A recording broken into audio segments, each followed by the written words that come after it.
Magandang gabi po mga boss. Merry Christmas. Oy, salamat po sa mga nagpapasko ah. Babalik naman sa inyo, doble-doble pa eh. Oh, alam niyo si Lord eh. Ah,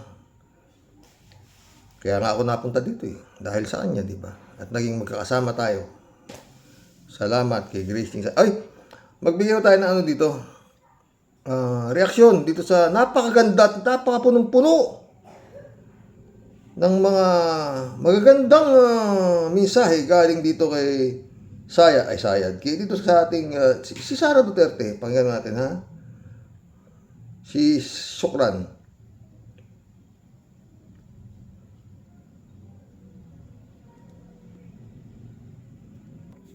Ito siya oh. Bata mo, kalat ni. Tuwing Pasko ay binabalot ang ating mga puso ng mga biyaya na hatid sa atin ng kapanganakan ni Jesus. Ngunit Lalim yung kalat niya. Tuwing Pasko, ibinabalot ang ating mga puso ng biyaya galing kay Jesus. Ang galing talaga sumulat nito. Anong kailangan tuwing Pasko, binabalot ang ating mga puso ng biyaya. Hindi ko makakuha. Paki-explain nga mga friend kung paano yun ha. Ano ba natin mas mapapasaya ang ating selebrasyon sa harap ng samut-saring mga hamon sa ating buhay? Kung ikaw ba naman nagbibitiw na, di lalong masaya, di ba? Tuloy mo. Mga kababayan, magiging mas makabuluhan ang Pasko kung ibabahagi natin ang mga biyaya ng Diyos sa ating kapwa, lalo na sa mga nahihirapan sa buhay, mga may karamdaman, mga ulila. Di ka kaya kinikilabutan. Matapos mo sabihin ikaw magiging presidente ng impyerno, ngayon Diyos ang pinagsasabihin nito. Kalat ni, bata mga kalat ni. At walang tahanan, mga biktima ng sakuna at karahasan, at mga sektor Mga biktima ng tatay mo na may 30,000, ha? Na pinagpapatay ng walang kalaban-laban, ha? Tuloy mo, Sayad. na dumaranas ng kapabayaan. Sa kagandahan ng ating loob, nagmumula ang pag-asa at katatagan ng loob at pananampalataya. At ito ang gagabay at magpapalakas sa ating bilang mga individual, bilang mga pamilya, at bilang isang bansa. Hangad ko ang inyong kaligayahan kasama ang inyong mga kapamilya. Yun naman pala eh. Ba't hindi ka pa mag-resign? At nang hindi ka magulo sa gobyerno ni PBBM, matigil natin kung ano nga ang aabutin itong gobyerno na to. Ano? Ewan ko. Kagaya ng sinasabing may makukulong na ng mga malalaking isda, wala pa rin. At mahal sa buhay. Lagi din nating ipagdasal ang biyaya ng kapayapaan at katatagan ng ating Paano mapapayapa? Nang gugulo kayo mga Duterte kayo eh. Kayo magulo eh. Kaya hindi magkakaroon ng kapayapaan eh. Di ba? Gulo-gulo nyo. Kalat ni, bata mo kalat ni. minamahal na bansa. Tandaan po natin na ang pusong nagpapasalamat ay mapagbigay, mapagmahal, mapagpatawad. Mula sa kaibuturan ng aking puso, malipayong Pasko kaninyong tanan. Mahalin natin ang Pilipinas. Syukran.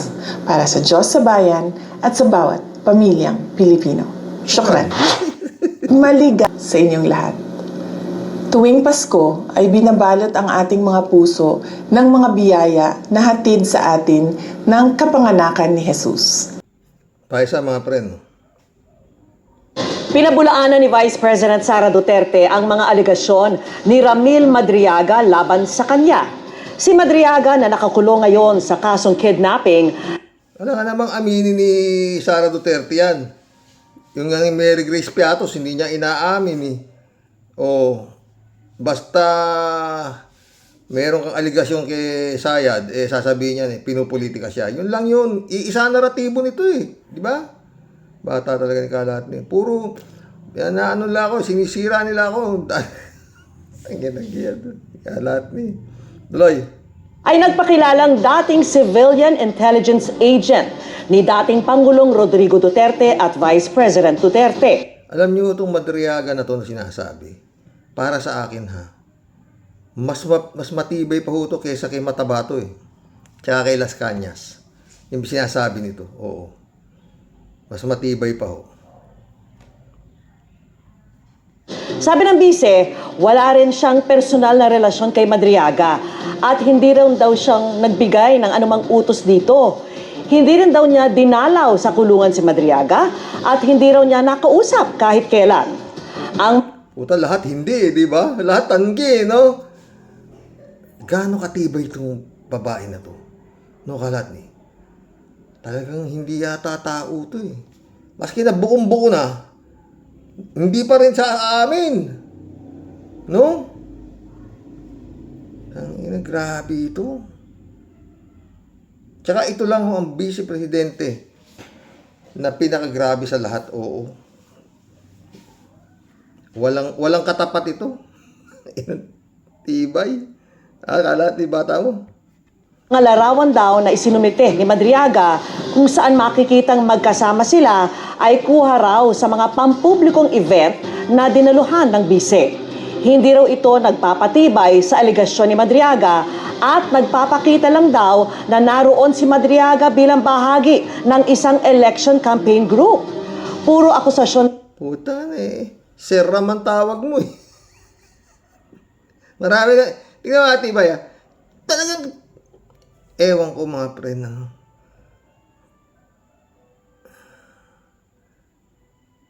Kung kukumpara mo yung problema ni Sinito Malun, Cabral, sa kinasasangkutan nito na problema, barya lang ho yung kay Cabral.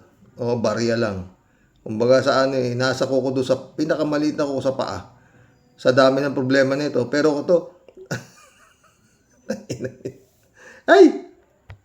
Lang daw ang binibitawan ni Madriaga at walang dokumento o corroboration na magpapatunay nito. Ginagawa lang anya ito ni Madriaga sa kanyang desperasyon na makalaya at para anya pahinain ang posibilidad ng kandidatura ni Duterte sa pagkapangulo. Pinabulaanan ni Vice. Grabe, yun ang mabigat doon eh, di ba mga boss?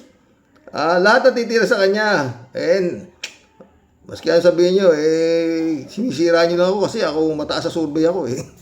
Inang yan. Claire Castro talaga oh. Yusek oh. Kung makahagik-gik eh oh. Nanyo. Sino man di matatawa rito? Ang pandesal, paborito ko, hindi siya hindi siya ordinaryong palaman. Ang pinaka-paborito ko na palaman is yung cheese whiz, tapos yung daing, bulad sa Bisaya. Yung daing, boneless na siya, tinatanggal ko siya sa mga buto, tapos nilalagay ko siya doon sa loob. So, yun yung pinaka-paborito ko na palaman sa pandesal, cheese whiz tsaka bulad or daing. Meron akong maalala na nangyari sa akin noong bata pa ako sa pandesal at sa bulad. Kasi ang ginawa ko, hindi ko lang maalala kung I was 5, 6, or 7 years. Talagang hindi siya normal mga boss eh. Pero kagaya ni Digong, baka masisira ang titingin dito sa utak nito. Baka psychiatrist ang bumigay. Oo. Si Atty. Claire kung makahagik-gik, grabe oh. Old. Basta ang malala ko, ganun ang ginawa ko kasi ang lola ko din, nakatira kami sa bahay ng lola ko, mahilig sa bulad. So breakfast, may bulad. Tapos ang ginawa ko, ganun ang ginawa ko. Kinuha ko yung bulad, yung akala ko malinis na siya, nawala siya. Kaya Atty. Claire ako natatawa eh. Buto, wala siyang tinik. So, nilagay ko sa pandesal, tapos kinain ko diretso, ganon.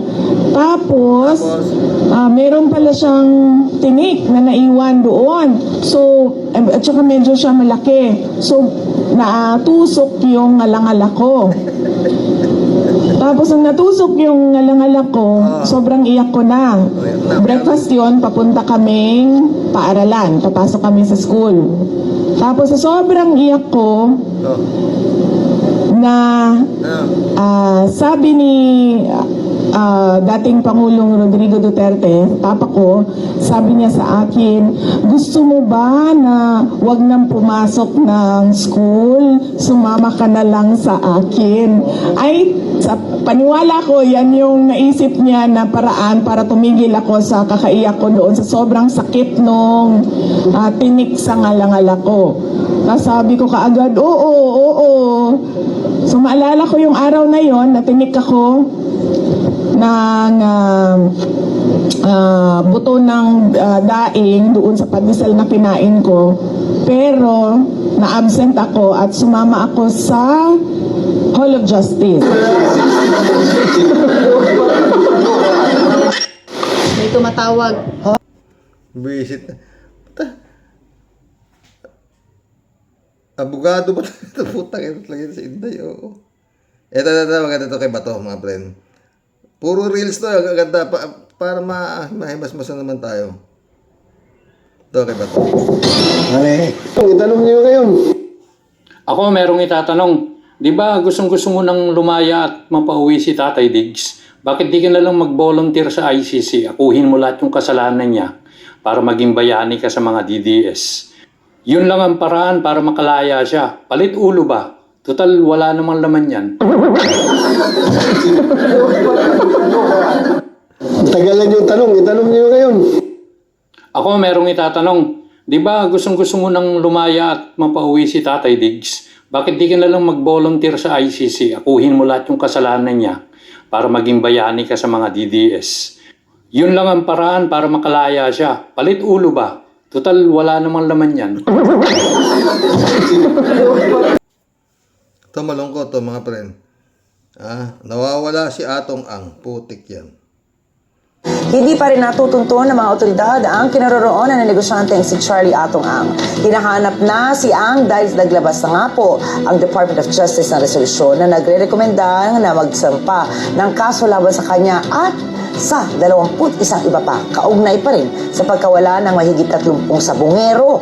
Ayon kay Prosecutor General Richard Anthony Fadulyon, magbibigay ang DOJ ng mga kopya ng resolusyon sa mga otoridad at isusunod ang paglabas ng mga warrant of arrest kapag naisampa na sa korte ang mga reklamo. Inilahad ng resolusyong inilabas noong December 9 na may prima facie evidence para kasuhan si Ang at ang iba pang nadadawit ng 10 counts ng kidnapping with homicide at ang multiple counts ng kidnapping and serious illegal detention. Putang ina. Paano susuko yan? Putang ina, katakot-takot yung kaso na yan. 10, meron pa. Wala na po yan. Tuloy natin. Ang mga kasong ito ay non-bailable o hindi maaaring piyansahan. Ayon sa DOJ, kapag naisampa na ang mga kaso sa mga korte sa Batangas, Laguna at Parañaque, magkakaroon ng 10 araw ang mga korte para tukuyin ang probable cause bago maglabas ng mga warrant of arrest. Ipinahayag ni Fadulyon na maaari ring madawit si Ang sa iba pang mga kaso. Kabilang na po ang mga kaso na kabinbin sa mga korte sa Maynila, depende sa resulta na magkakahiwalay ng mga paunang investigasyon. Sinabi rin ni Fadulyon na maaari nga mag-utos sa DOJ na panibagong preliminary investigation para suriin ang mga karagdagang ebidensya laban kay Ang. Tiniyak din ng DOJ sa mga pamilya ng mga nawawalang sabongero na magpapatuloy ang paghahanap sa kanilang mga labi sa lawa ng daan. Ako, ang dami na natin hinahanap. Si Zaldico, ngayon si Charlie Atong Ang. Ay, nako. Ang dami. Sabi ko, Atong Ang, 21 pulis pa, si Bantag pa, si Bato pa. Ay, nako. Ay, nako, putik yan. Tsaka yun nga ang kabang-abang dyan, mga boss. Kung meron pa nga ang masyushoot na senador o congressman sa loob, wala. Wala na ho yan. Pwede yata makipagpustahan yan. Sino kaya mauna? Si Jinggoy? Grabe ho mga kasalanan itong mga to, pero putang na yung putang ina, no? Maski na siguro nakapit ka lang, yung tenga mo lang gagamitin mo sa pakikinig sa mga ginawang kahayupan nito, mga puta. Grabe, no, mga boss. Samantalang yun nga, magnakaw ka na isang sardinas, kulong ka na. Ito, putang ina, bilyon-bilyon ang anak ng puta. Excellency, amoy-amoy naman. Pag hindi mo maano, amoy-amoyin mo yung mga nasa tabi mo kung ano amoy. No? Sinasabi na nga, ako Duterte. Gaya si Magalong, nagtiwala, sumausaw pa sa ICIC Magalong. Sinasabi na ni Magalong na siya Duterte siya dahil malaki ang itinulong sa kanya ni Duterte. Pumapil pa rin sa ICIO. Ano ba yan?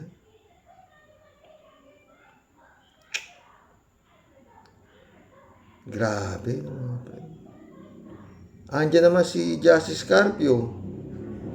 Ba't hindi kaya siya ginawa mong Executive Secretary ng Malacanang kaysa kay Bersamin? Yung mga naging nakuha ni His Excellency ng mga Wibulong Brigade, talagang grabe. No? Ano kaya to? No?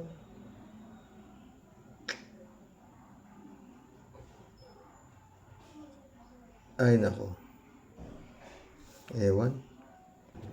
Magbigay ho tayo ng reaksyon dito kay Atty. Carlo Ibanez. Oh. Magaling eh. Pakinggan natin mga friend. Pahiya na naman si Marcoleta at mga Diskaya. Ang kontraktor na si Sally Santos nagsoli ng 15 million at dahil dito, provisionally admitted na din siya sa Witness Protection Program. Pangatlo na siya sa nagsoli ng pera. Ang una ay si Henry Alcantara na nagsoli ng 110 million. Pangalawa, si Gerald Opulencia, nagsoli siya ng 40 million. At ito na nga, si Sally Santos nagsoli ng 15 million. Kaya talagang pahiyang-pahiya sina Mark. Kulang, attorney. Si Hernandez pa, nagsoli rin, di ba? O, mga sasakyan pa. O, pero nagsusoli, di ba? Ang sino na pahiya, attorney? Pahiya daw si Marco Beta. O, tuloy. Leta at mga Diskaya. Kasi hanggang ngayon, pinipilit pa din nila na hindi kailangan isoli ang ninakaw bago maging state witness. Pero malinaw ang batas na pwedeng i-require ang restitution.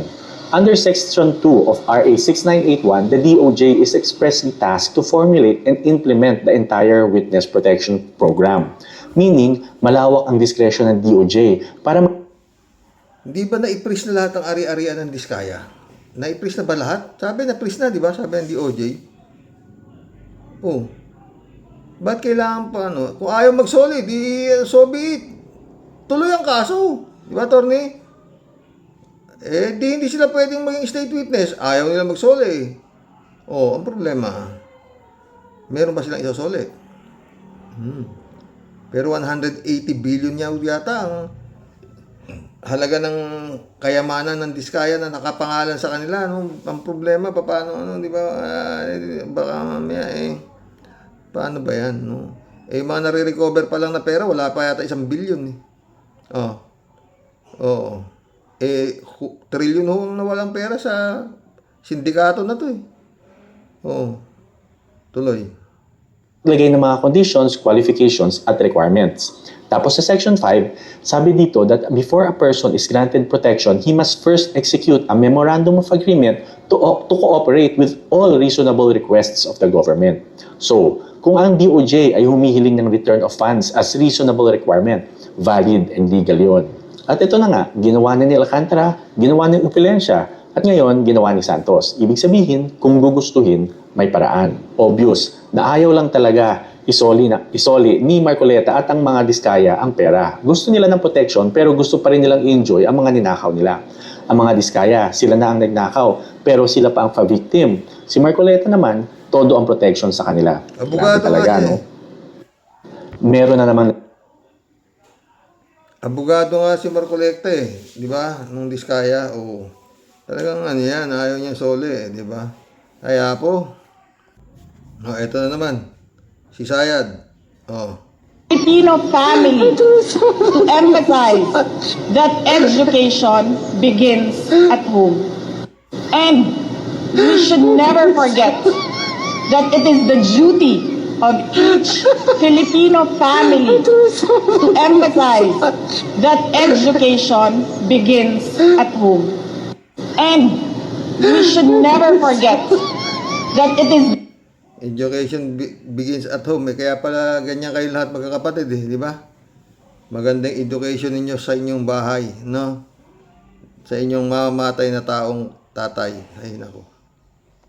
Ito yung sinasabi ko mga friend. Ay na-freeze na po lahat ng bank accounts. Magdiwang na tayo mga Pilipino. Eto na, ang mga Diskaya ay na-freeze na po lahat ng bank accounts.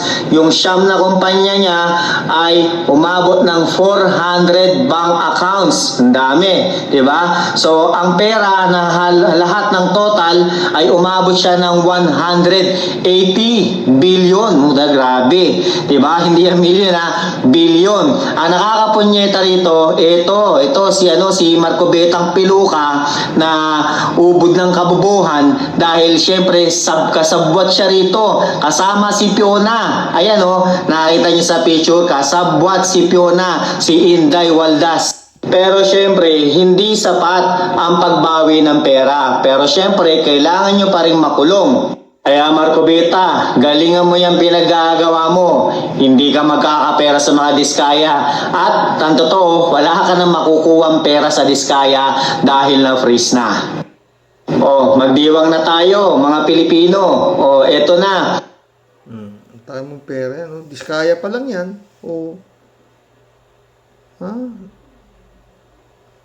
Daming pera ang Pilipinas, no? Samantalang yung mga ibang kawawa na yung mga paano kaya mababawi lahat yan? Naka-freeze. Paano mababawiin ngayon yan? Maski yung mga nagsosoli na yan, di naman lahat yun. Soli lang yan para lang naman state witness na sila ngayon. Nagsoli sila eh. Hindi sila kakasuhan. Ganun ba yun? Ano ba yan? Para bang nagnakaw ka, sosoli mo, wala ka ng kaso? Ano ba yan? Lao nga, boss. Mukhang malabong... Anyway, tayo na lang tayo. Hanggang kailan talaga itong Pero itong talaga, itong 2026 na to, dyan, impeachment, yung binaboy na impeachment, na dapat pero mga friend, habang tumatagal, lalong dumadami ang kaso nito si Inday Sayad. May Madriaga na naman na lumabas. Nagdidiin talaga sa kanya, di ba? Na pinupuntahan siya ron sa kulungan. Tapos sabi naman ni John Vic Rimulya, hindi naman daw si Madriaga ang pinupuntahan. Kung hindi si Tebes. Puton ba yun? Ano ba ito? Ba't naman pupunta si Sayad kay Tebes? Ano naman ang purpose at para pumunta si Sayad kay Tebes? Anong rason? Close ba sila? Ano ba yun? Isipin mo, Vice President, dadalawin yung preso na si Tebes. Mukhang Nobel ang kaso nun. Ano yun, no? Sakit. Ewan, mga friend. Pero, sabi nga nung abogado ni Madriaga ba yun? Oo. Ang pinupuntahan nga raw, si Madriaga, ito si Inday Nato, dahil nga maraming hawak na lihim yung Close insecurity Sara masyado, talagang dikit na dikit eh. Tsaka kay Digong maraming alam talaga. Sabi ng attorney Palad, mga friend, yan, talagang sa dami nito, nandito na naman tayo mga ka-warriors. Sa dami ng patong-patong ng mga putang ng kaso nito.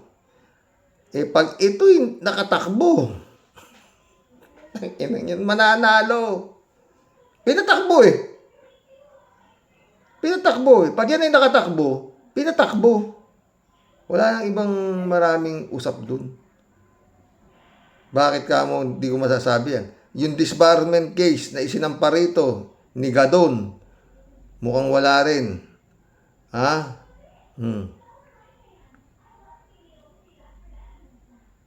Yung impeachment na baliwala, uulit na naman ngayon sa Pebrero.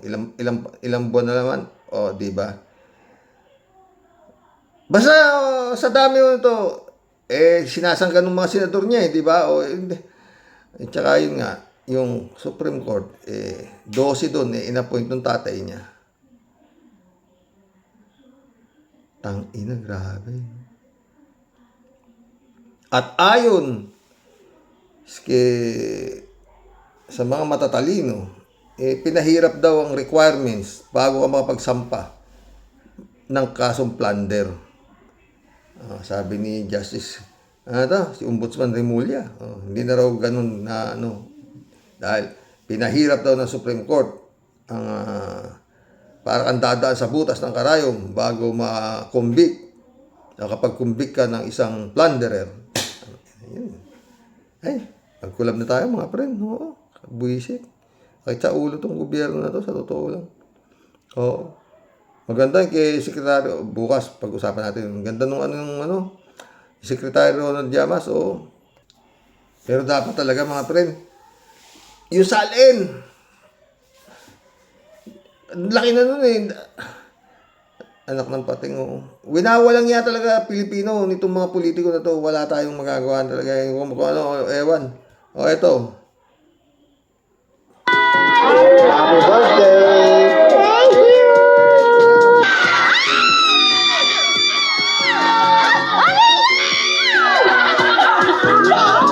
Isa lang!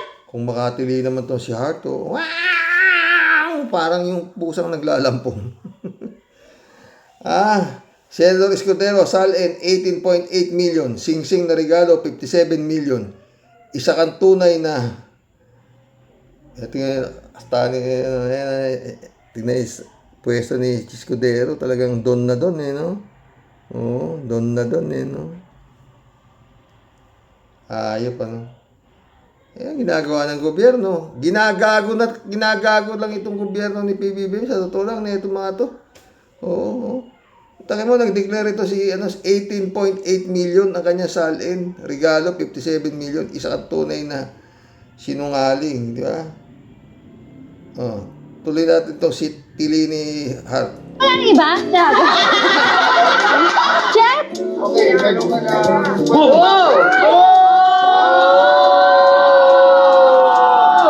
It's a Paraima!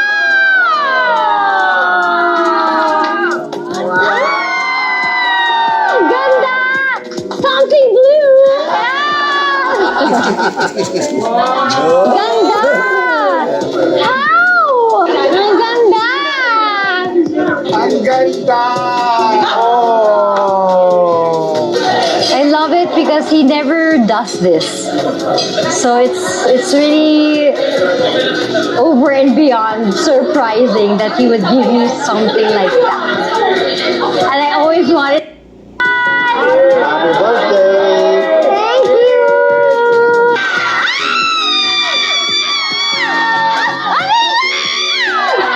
Puta, kung makatili, Lahat kalimutan mo na si Sayad. Dito na lang tayo kay Hart Evangelista. Marami na tayo napagkwentuhan mga friend. Shout out Librado Ludovico. Blessed morning, Karoks and to warriors watching from Edmonton, Alberta, Canada. God bless po. Stay safe and healthy. Talagang only in the Philippines Mga tinamaan kayo ng lintik, kayong mga politiko, PBBM, gamitan mo ng kamay na bakal bago pa mahuli ang lahat. Kamay na bakal. Sa totoo lang mga friend, pinapanood ko. Pinakamagaling na depensa ni PBBM dito sa mga nangyayari to. Attorney Claire Castro. Totoo. Kung si Rito mabait, shout out. Kalat ni Baya, shout out. Oy, salamat sa papasko at kalat niya.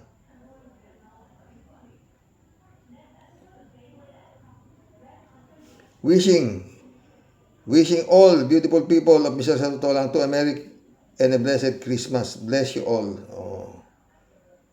Salamat sa pamasko, kalat niya. Kalat ulit, binibining Merry Christmas, binibining Akira Milus. Sending you big hug and keep warm. Bless you always. So na kaya yun? Nakakausap ba yun kalat ni si Akira? Tagal nang wala. Sana okay na siya. Arnold po si Diego, shout out my friend. Merry Christmas sa Rox at sa buong family. Sa'yo rin. David Alvin Mendoza, shout out. Merry Christmas po, Rox. Merry Christmas sa lahat At doon sa mga nagpapasko, maraming salamat. No? Shirley Jaser, shout out Kaya naman pala naubos ang pera ng taong bayan. Ninakaw na nilang lahat. Mga demonyo talaga. Kung si Saldico ay ganyan kayaman at si Cabral at yung Yap na yan, paano pa kaya yung mga big boss nila? Totoo yan, Shirley Jaser ka. Mga walang iya talaga. May karma din kayo. Mas mabuti pa ang hayop sa mga mas mabuti pa mga hayop sa mga damukal na mga ito. Diyos na mahabagin, lipulin mo na po ang mga walang hiya na mga yan. Merry Christmas po sa inyo. Sa lahat, Karox. Merry Christmas, Shirley Jaser. Shirley ulit, ginagawang tanga ni Sara Pusit yung mga Pilipino. Yun nga, dahil problema, Shirley. Dami talagang tanga. Ngayon nga, putang ina, pati yung karton, nilagyan pa nila ng jacket. Si Digong, sobrang ay, naku. David Alvin Mendoza, shout out, Karox. Kaya po pumapasok ang mga negosyante sa politika ay para proteksyonan ang mga negosyo nila at lalo pa itong paunlarin. Kaya po, dito to na kapag mayaman ka na at pumasok sa politika ay di ka na magnanakaw. Totoo yan. Kaya nga yung si Ramon Ang na gustong magpresidente ng Pilipinas at aayusin niya daw ang mga problema ng Pilipinas. Sino ang uululin niya? Yun lang sinabi niya na may pamasko sa NLEX sa mga motorista na libre toll. Magmula alas 10 po ata ng gabi hanggang December 24 hanggang alas 4 ng alas 5 o alas 5 ng December 25. Ilang oras lang yun at madaling araw na yun. Kung may mga bibiyahe man at kakaunti na lang. Bakit nga ginawang buong araw ng 24 at 25 ang libre toll and lex? Kasi po, malaki ang malulugi sa kanya. Ginagago lang tayo. Yung mga mangmang naman ng mga Pilipino, sasabihin, ang bait naman ng Ramon Ang. Hindi bobo mga kawaryos, Karoke, Sani. Huwag kami ang uulin mo, Ramon Ang.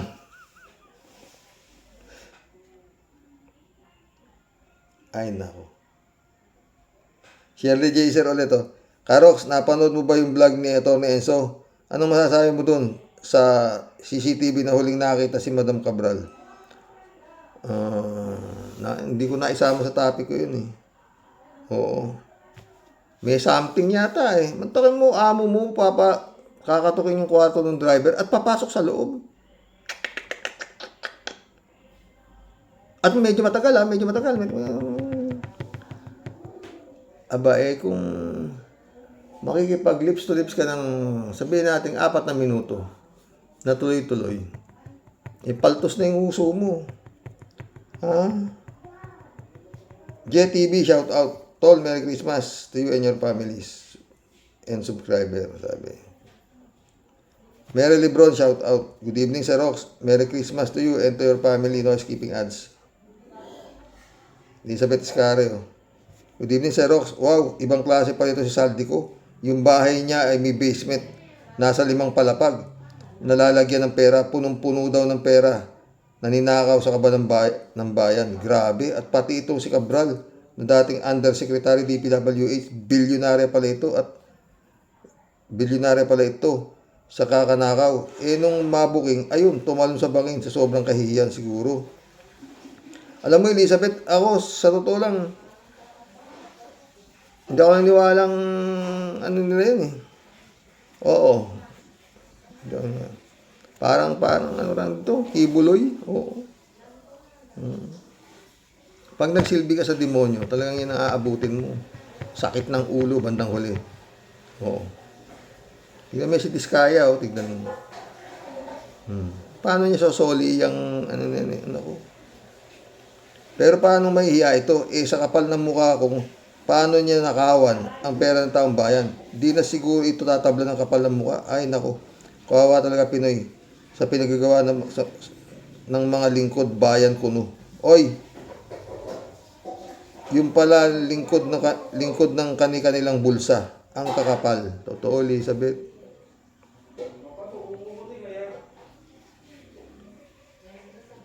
Librado ulit oh. Michelle Edwin, shout out Mike, my friend. Merry Christmas ha. Librado Lubigo. Hoy, PI, Sara Butangera, Tambalustay, sinong lulukohin mo, gaga? Yung mga didilis, maniniwala sa'yo. Pero kami, lalo dito sa mga ka-warriors, manigas kang leche ka.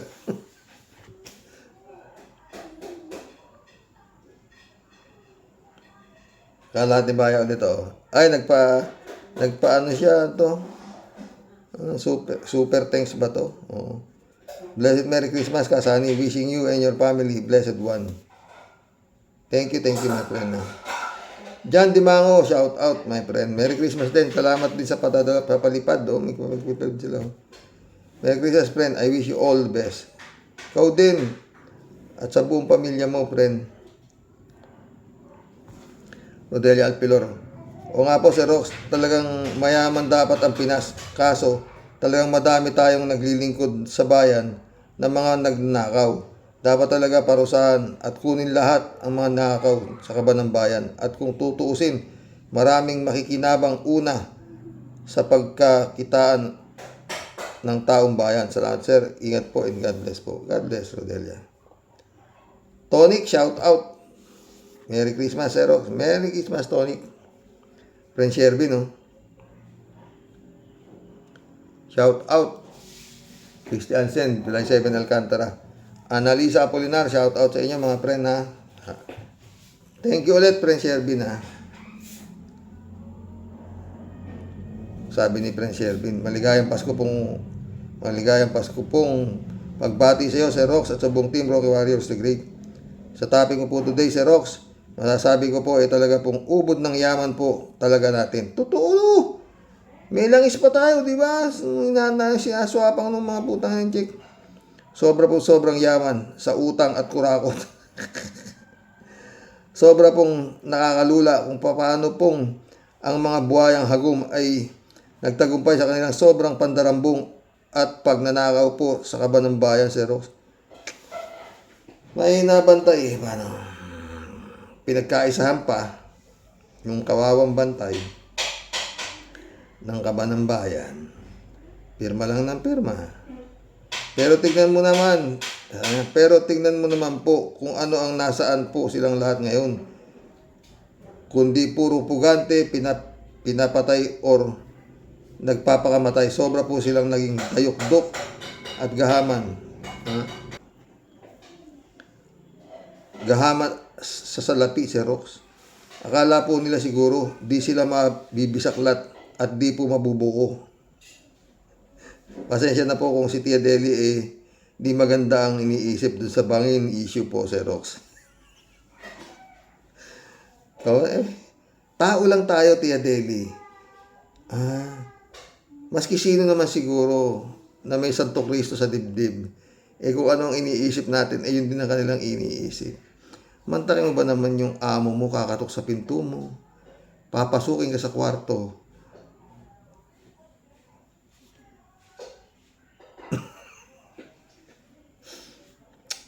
Lord.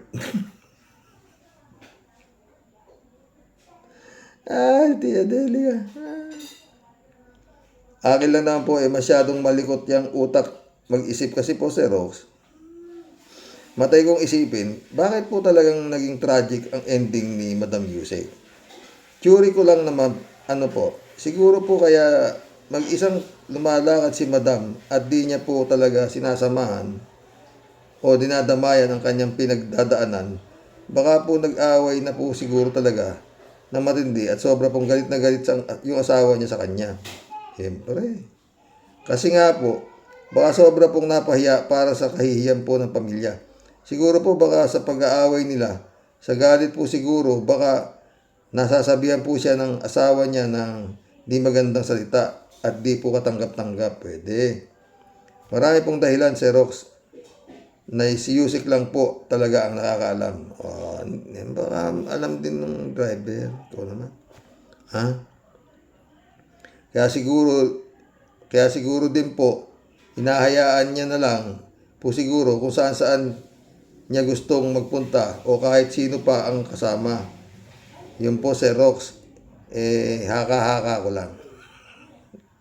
Haka-haka ko lang naman po, Hindi ko po sinasabing baka ganun nga po ang naging arrangement ng nilang dalawa. Para isipan po sa lahat, Sir Rox, at parang marami pong di nagtutugma sa kwento po ng driver.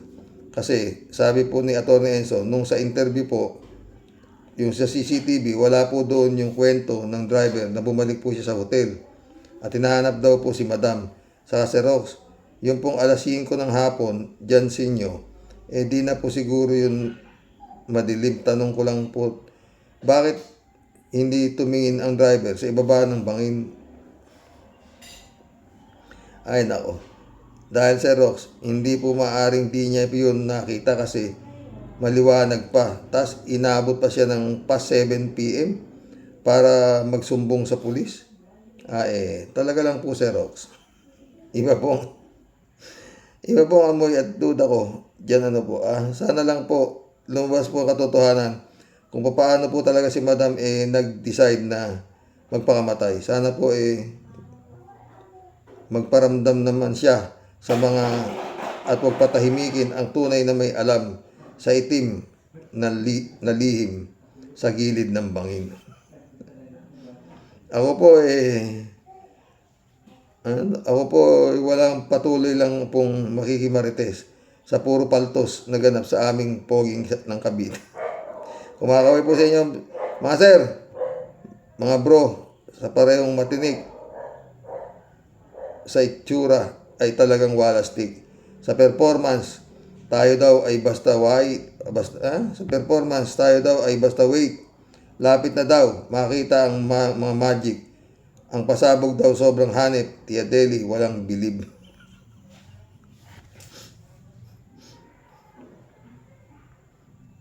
Bakit? Ikaw lang ba? Wala rin akong kabilib. Putik yan. Ano ba yan? PBBM. Ay nako. Marilo Castro, shout out. Oy, thank you sa papasko Good morning po tayo sa mga ka-warriors. Maligayang Pasko at sa ating lahat.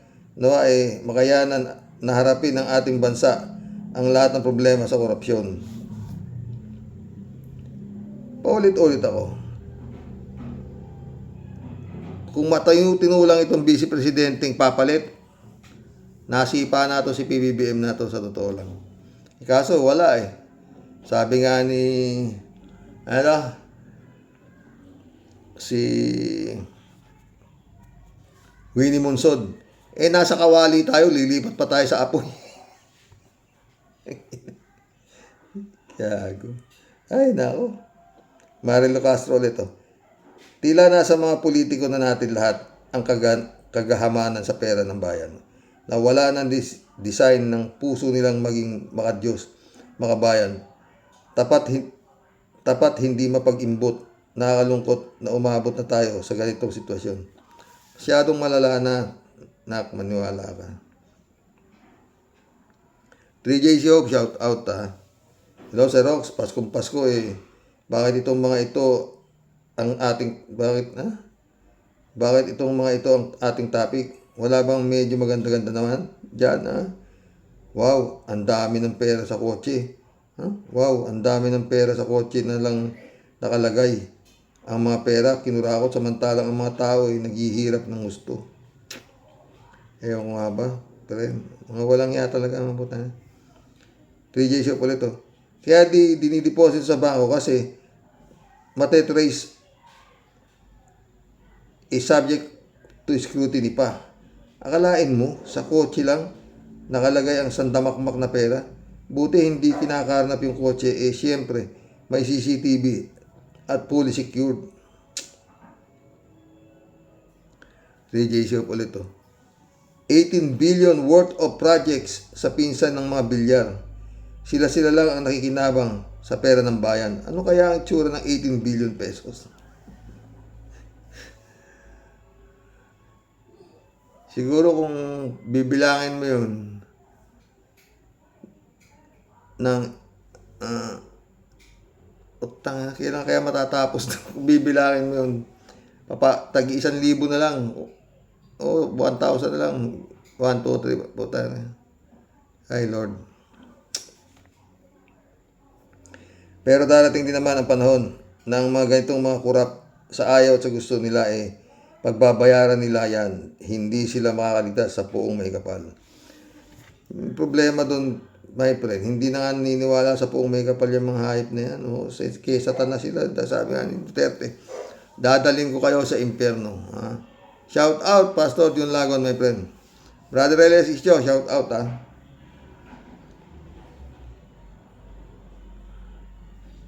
Sabi ni 3J Siopo.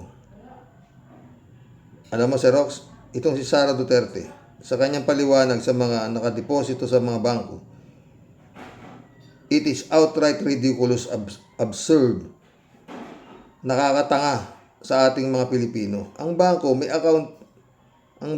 may account mo, pero hindi sa'yo ang pera. Hindi mo ma-describe ang stupidness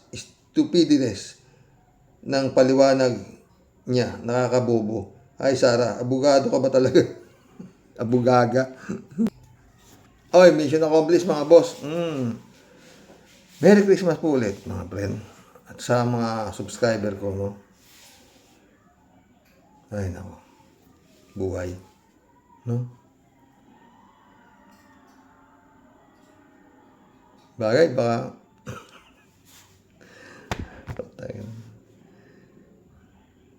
pinag-uusapan, no? Anti-dynasty. Ano ba yan? Ay, Pilipinas. Oy, napanood niyo yung mga friend? Yung Alexandra Yula. Ang galing, nagtitenis. Oo, sayang talagang talento ng mga Pilipino. No? Iba nakikinabang. No? Pero anyway, nag-champion ho siya. Gold medalist. Galing. Ganda pa. God bless mga boss. Merry Christmas po muli.